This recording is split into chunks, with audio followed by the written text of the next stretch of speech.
সংবিধানটা তো হলো শেখ মুজিবের সংবিধান। এই সংবিধানটা হলো ভারতীয় সংবিধান। পুরো বাংলাদেশে নতুন করে একটি রব উঠেছে যে সবাই নাকি আমাদের পরিবর্তনের হাওয়া শুরু হয়েছে। পরিবর্তনটা শুরু করতে হবে সংবিধান থেকে।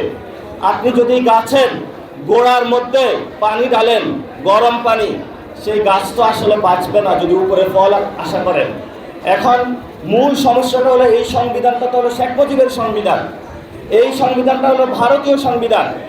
যেই সংবিধানের কারণে আমার 2024-এ অসংখ্য ভাই শহীদ হয়েছে, যেই সংবিধানের কারণে 90-তে ভাইরা শহীদ হয়েছিল, যেই সংবিধানের কারণে গত 17 বছর বিএনপি জামাতের নেতাকর্মীরা সবাই ঘর ছাড়া ছিল, পায়ের মধ্যে গুলিবিদ্ধ হয়েছিল। বেগম খালেদা জিয়াকে বালুর ট্রাক বসিয়ে ওনাকে পিষের নির্যাতনের মাধ্যমে হত্যা করা হলো। এই সংবিধান কিন্তু কাউকে রক্ষা করতে পারে না।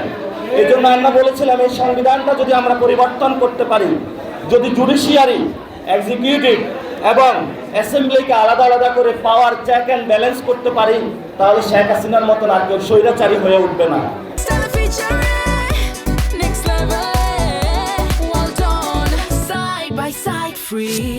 যখনই আমরা এটা বললাম, সবাই এসে বলল, বাবারা তোমরা বেশি বুঝো, তোমরা এগুলা বলা লাগবে না, সংবিধান অনুযায়ী দেশ চলবে।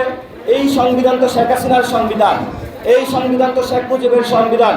তা আমরা তো 24-এ গণ অভ্যুত্থান করি নাই শেখ হাসিনা শেখ মুজিবের ভারতের দাদাগিরি অনুযায়ী বাংলাদেশকে চলার জন্য। আমরা বাংলাদেশের সংবিধান চাই, যেই সংবিধান হলো ফ্যাসিবাদী সংবিধান, সেই সংবিধান আমরা চাই না। এখন তো আমরা কথা তুলেছি মৌলিক স্ট্রাকচারাল যে ডেভেলপমেন্ট সংবিধানে, সেটা করার জন্য। যদি আপনারা সেটা করতে না দেন, হয়তো এই সংবিধান খালেদা জিয়া যেভাবে বলেছিল এটা ছুঁড়ে ফেলে দিতে হবে। আমরা হয়তো এই সংবিধান ছুঁড়ে ফেলার কর্মসূচিতে যেতে হবে। সবাই ভালো থাকবেন।